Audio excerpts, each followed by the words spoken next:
All right, welcome everyone to Thinking West. I'm Christian of thinkingwest.com. And today we're going to be talking about a little bit of politics. Specifically, why is one leader just never enough to change the country or the nation or heck, even the state where one is? The United States has always been a country of sweeping emotions, whether of the brave spirits of the Pilgrims or of the freedom-loving cowboys of the West, or you could say of the college football fandom or of the citizen entering the poll booth. Emotions are running high in the United States of America 24/7.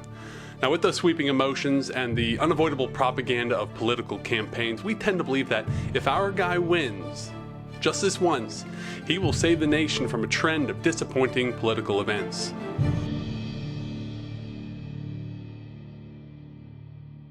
Now, no matter where one lies on the political spectrum, most agree that this country is trending in a poor direction. Objective measures such as rising housing costs, food and gas prices, general inflation, and the prospect of involvement in foreign wars all confirm those negative sentiments about the state of America. But we say, if John Doe wins the governor race, or if Jane Doe wins the Senate race, all will be well. We can turn it around. Most of all, when 2024 arrives, we will all think, if our guy wins the presidency this time, the nation will be made right. Now, don't get me wrong, I do believe one set of values represented in a political race is better for the country, state, or nation. However, let's not deceive ourselves into believing that one leader representing those views can change a nation of 300 plus million people, especially in 2, 4, 6, or 8 years. History teaches us that one leader can't reverse the course of an empire. When the Roman Empire's downward spiral had long been underway, it took no fewer than 4 successive emperors to rein in the political interference of the Roman armies. Historian Edward Gibbon points out that it took 220 years for what he called the dangers inherent to a military government to be suspended.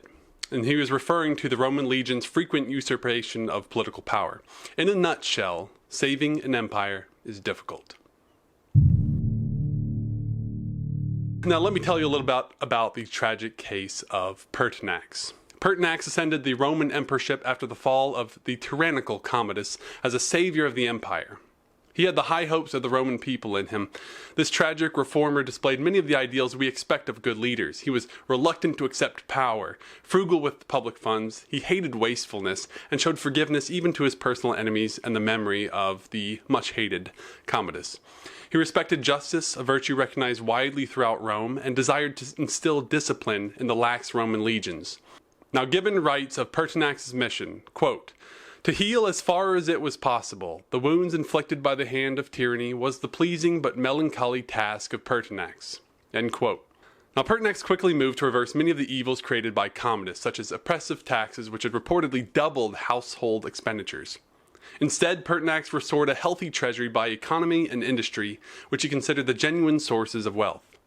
Now, the virtues of Pertinax earned him great repute with the people of the Roman Empire, as Gibbon writes again, quote, "Those who remembered the virtues of Marcus were happy to contemplate in their new emperor the features of that bright original, and flattered themselves that they should long enjoy the benign influence of his administration." End quote. Unfortunately, the virtues of such a leader proved inexpedient politically, as servile members who resented their loss of private benefits from a corrupt government united against Pertinax. Now, 2 conspiracies were discovered and actually stamped out by Pertinax, though such seditious actions usually justified death to its actors, but the amiable Pertinax refused and chose the path of forgiveness. This only angered the already discontent Praetorian Guard, the soldiers tasked with defending Rome itself, who then ended Pertinax's noble reign of only 86 days. Now, this example of Pertinax highlights the unfortunate fate of one good leader, stepping into a mire of corruption too deep to survive alone. The silver lining is that Pertinax was able to do more good for the Roman people in 86 days than any other leader before him. Nonetheless, in a government full of corrupt, favor-seeking, and duplicitous actors, one man is just not enough.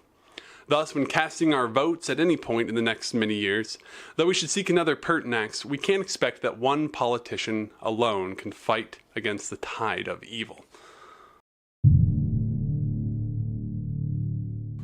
So you might be asking, well, what can we do in the first place? First, we might assess what that root problem is that we're trying to solve. Is it that another Pertinax, even in our private stations, is so rare? Or simply that none of our modern-day Pertinax-like citizens actually choose to run for office?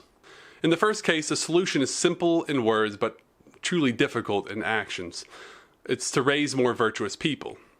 In the second case, we must encourage those people of virtue who are in our lives through words, time, and treasures to run for office. Now, in a democratic republic of divided federal and state powers, we can't naively think that a single arm of our government can be virtuous enough to effect change across the entire government. Hence, our modern government has a difficult task. We must fill our governments with virtue. And that can only be done with immense attention to each and every office we have the power to influence. No longer can we hope for a single virtuous president, even if one could be found, to change a nation. Even the sole leadership of Pertinax at the head of the Roman Empire couldn't wield the scepter of power enough to change the course of his empire. We must focus on electing virtuous officials at the city, county, state, and national levels.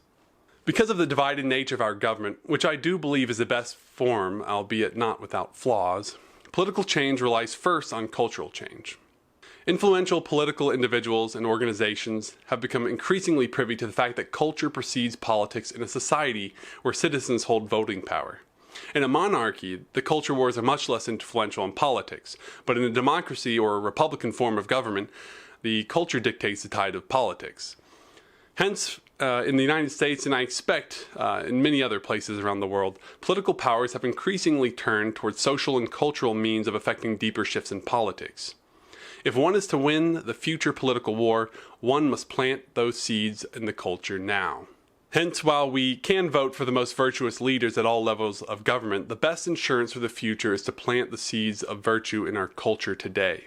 While one leader cannot save a nation, the collective embrace of virtue in a society can. Thanks for watching, everyone. If you like this content, give us a subscribe. It really help out the channel and will help promote the more meaningful videos like this one over 99% of the meaningless content out there on the internet, which you could have been watching, but you didn't. And anyway, give us a like, give us a comment about what you think, how we can elect more virtuous leaders in society these days. And also, we have many articles out there on thinkingwest.com about similar content as this one, so be sure to check out thinkingwest.com. And as always, read on.